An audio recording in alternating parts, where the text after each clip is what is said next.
Book one is all about the books got a ride for the last 40 years. And today I have my special guest.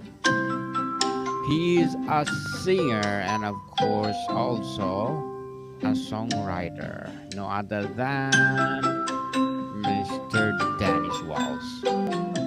Thank you for having me, Daniel. Appreciate it. Welcome to Book 101, Mr. Dennis. And can you please introduce more about yourself? So, yes, you got it right. I'm a singer. I'm a longtime singer and songwriter, and have made records through the years, and occasionally, you know, occasionally recorded. So, um, but I'm in kind of a musical renaissance right now. I did no records from 2000 to 2018. But now, since 2021, I released an album called What Love Makes Us Do. And then in 23, I recorded and released an album called If I Live to Be 100. And next Wednesday, the next album will release to all the streaming services, like they do now. And it'll be called Strong, like you're strong, And so I love it. I'm always been a word guy. And I think this is just an extension of that. I love books. I do book publicity for authors too. Uh, so I get to do a couple of things in my life that I love. So, Interesting, Mr. Dennis, and thank you so much for sharing your knowledge and wisdom to the world, as well as your music itself. thank you. So let's talk about the album "If I Live to Be 100." And So, yes, Daniel, that's so all three of this trilogy of albums, What Love Makes Us Do, that came out in 21, If I Live to Be 100 came out in 23, and then this one that'll be out next week. All three of those have been produced by the same uh, man who is just a genius, and he has elevated my songs to a place that I couldn't imagine. Um, a lot of what I write about, I write. There's a lot of love songs. There's some storytelling songs because I'm a storyteller at heart. And there's some, I hope, moving songs that cause people to think about their lives maybe in a different way, and that's really good. And now I'm getting out and starting to do concerts around the U.S. And we actually start this Saturday here in Austin doing an album release concert. So um, yeah. so Mr. Dennis, what does "If I Live to Be 100" symbolize? It is about legacy, mortality, gratitude, or something unexpected. Yeah, I mean, it's really a love song because what I'm saying in the love song is if I live to be 100, and I'm telling my wife, I'm saying I'll never understand how, with all those guys around you, you chose me to be the man who lives and loves and lays beside you. And, so it's a love song about if I live to be 100, I'll never figure out how this great, beautiful woman chose me. And so it's a song about being grateful, you know? Being grateful indeed. And does the album sonically or lyrically reflect different stages of life? How did you translate time into music? I think, Daniel, I think that songwriting and music is is pretty timeless. If unless you're trying to be current, with your music or your production or whatever to try to fit into some style. But I've never done that. I mean, I just write and record the stuff and I do it the way I want to do it. And then now I have a producer who understands how I want to do it. And so, it's not really, it's not time. It's not trapped in any particular time, because the things I write about are universal things. Love, obviously, um, loss, you know, and also faith. There's, that's a part of it as well. Belief. Those are all part of what I write about, and those really don't have a time. They've been important forever, pretty much. So. Definitely important, important indeed. Was there a specific moment, memory, or reflection that ignited this album's central theme? Well, let me go back to just finding out that I was a songwriter. I grew up in a home where my family liked music, and my older brothers sang some, but nobody really played an instrument or anything. And um, and I uh, was driving home from a date one night when I was 17 years old, and without playing an instrument, just driving down the road, I wrote an entire song.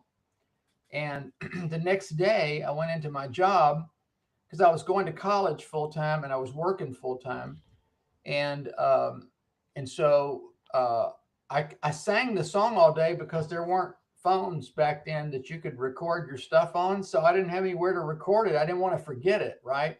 And so anyway, as the day went on, my boss always kept his acoustic guitar under his desk, and he heard me singing this song over and over again, and he said, "What is that you're singing?" And I said, "This is something I wrote driving home last night." And he said, "Well, let's play it." And he took his guitar out and he started playing my song, and it was beautiful. And I was hooked. At that point, I said, I got to get a guitar and see if I can do some more of this. And I've probably written maybe 500 or 600 songs now through the years. Mhm. Interesting. Mr. Dennis, and how do you approach or approaching themes of aging and longevity push you to write more intimately than past work? Um, well, I I think as we age, uh, you know, the culture teaches us that age is it's sort of your enemy to get older.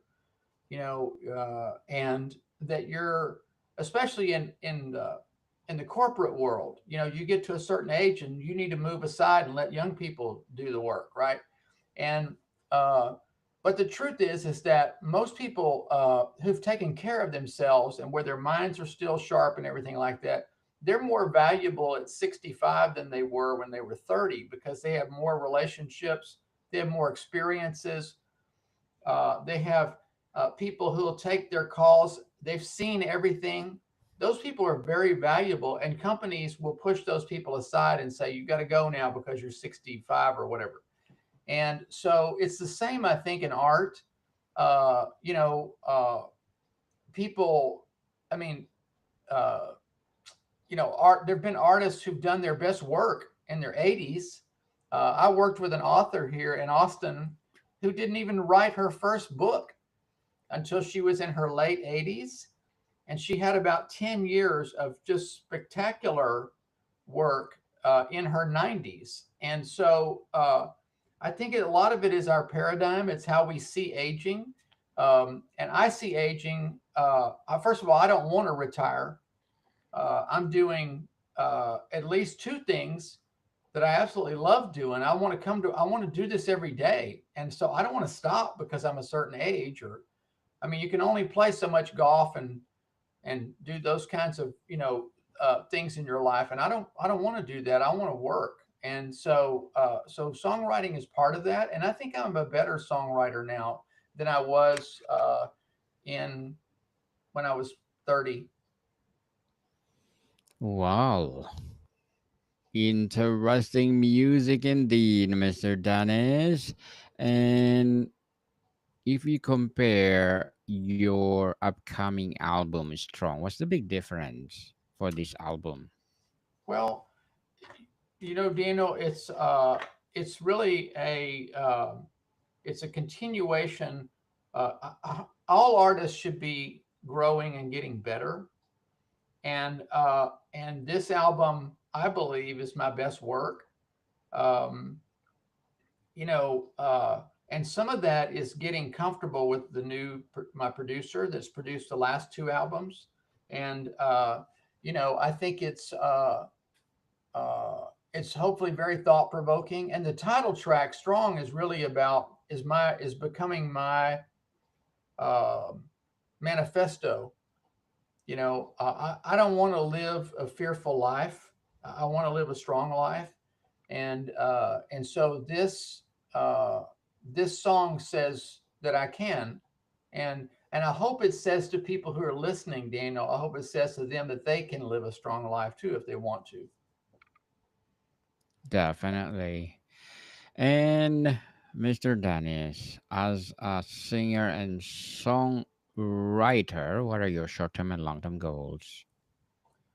Well, I've several people in the music business have told me recently that most of my new stuff could be in film, and I'm hoping that some film music guy hears my stuff and says, "Hey, let me license those songs from you." But my goal, really, Daniel, is to get out and sing these songs. That's my biggest goal, and to meet people. There are a couple of things about books. Uh, books and music are great conversation starters. They might be the best conversation starters. And so, my hope is to have some great conversations with people, meet some new people, give them some hope so that when they leave these concerts, they feel hopeful about their life and about the world. And that would be number one,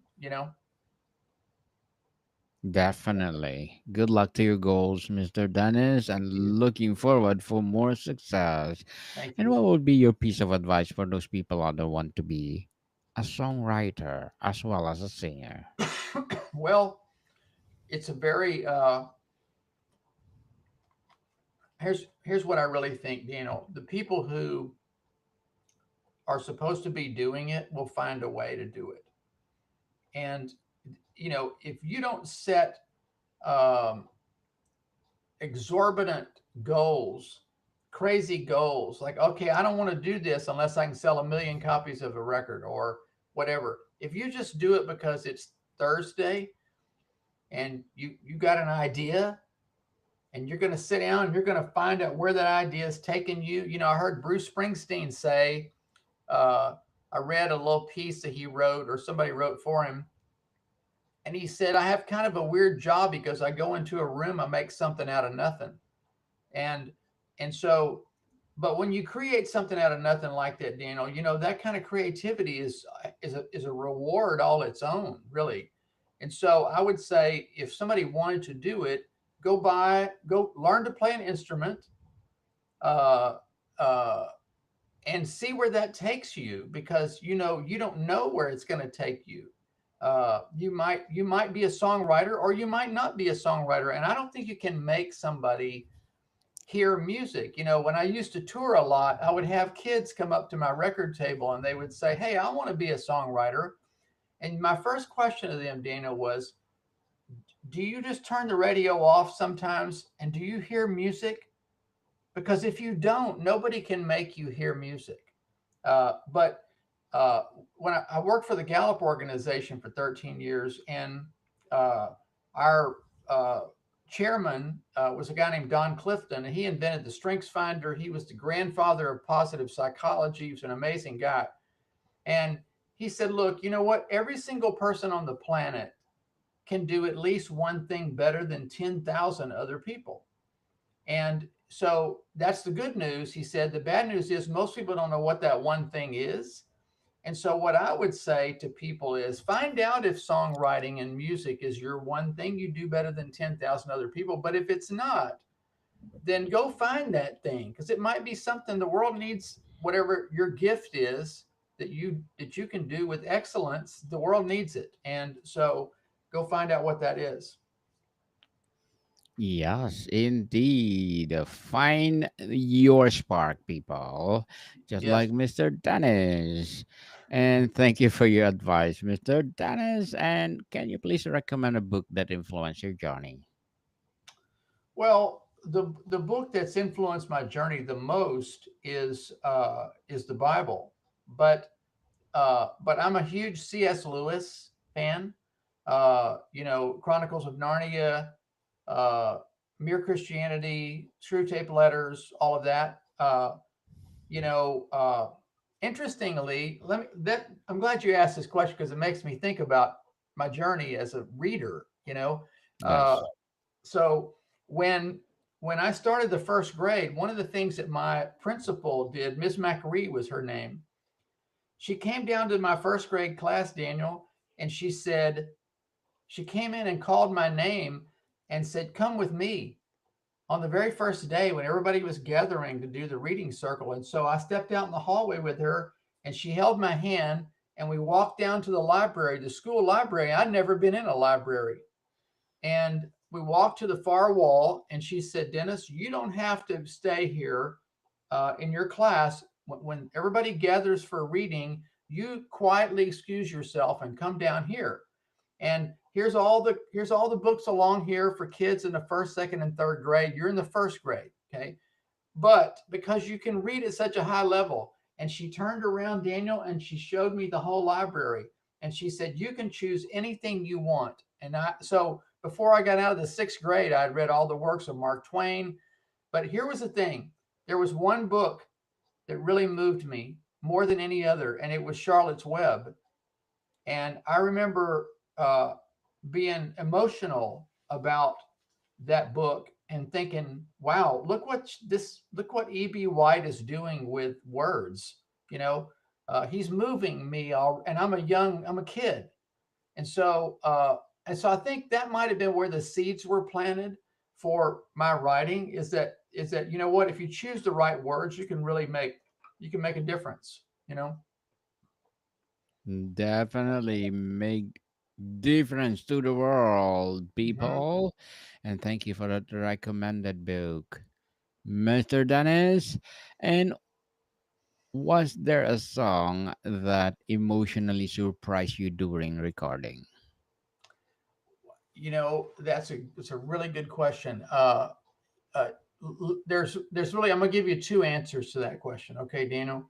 Uh, One is when I was 15, I heard the song "Starry Starry Night" by Don McLean, and I was so blown away by that song. I think that song might have been where the seeds of my songwriting were planted. So that's one answer to your question. It's like I'm so thankful for that song because it moved me, you know.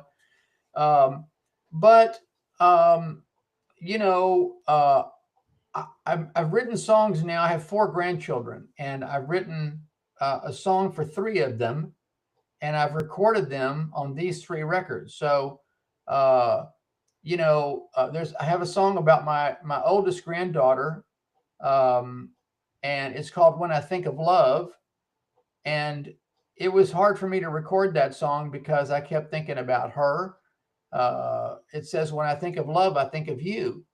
And anyway, I tell you, when I sing that song, I have a lot of fathers and also grandfathers who have daughters or granddaughters who come up to me afterwards and say, "Wow, that's exactly how I feel about my granddaughter." And so, I'm glad I got through it, but it was hard to record. It was emotional.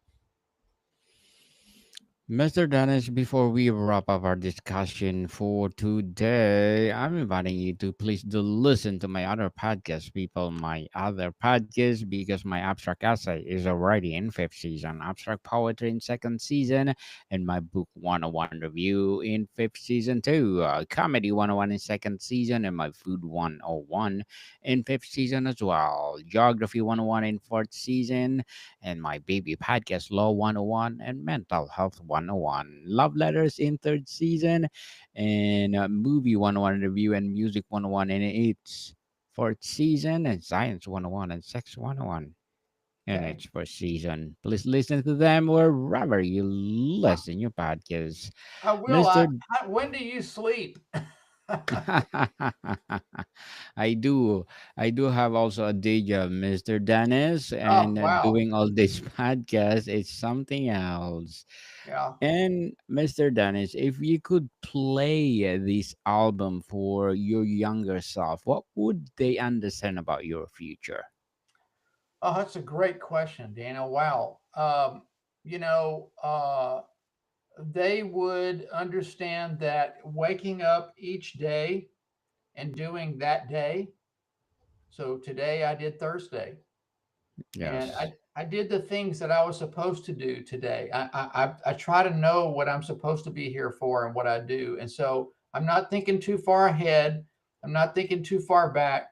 But listen, doing today and knowing that you're okay today and you did it leads you to some place eventually. And that's what this is where I am. I'm at a place in my life. I thought I would be bored in my 60s. I'm 69. I'm almost 70 years old, and I'm the farthest from bored of anybody that I know. I'm busier than I ever have been. I love everything I'm doing. So my younger self wouldn't have believed that, because if I told my younger self at 30, hey, when you're in your 60s, you're going to be having the time of your life. It'll be your best decade. I wouldn't have believed it. But but I've done it on purpose. I've chosen to do the things every day all along the way that would bring me here. And so I think my younger self would be incredulous probably, but it's still true. So definitely, Mr. Dennis Wells. Thank you so much for sharing your knowledge and wisdom to you're welcome. the world. You're welcome, Dana. Thank you. Yes, and looking forward for that upcoming album. So, can you please invite our listeners to support all your albums? Sure. You know what? Strong by Dennis Welch will hit all the streaming services around the world next Wednesday, the 16th. Look for it, listen to it, download it, and just enjoy it. Yeah. Yes, people, I support Mr. Dennis Wells because if you support him, more and more and more empowering album to come. So, Mr. Right. Dennis, Thank you. thank you so much for your time. Thank you, Daniel. You've been great. Appreciate it. Take care. More to come. Yes, more to come, people. See you soon.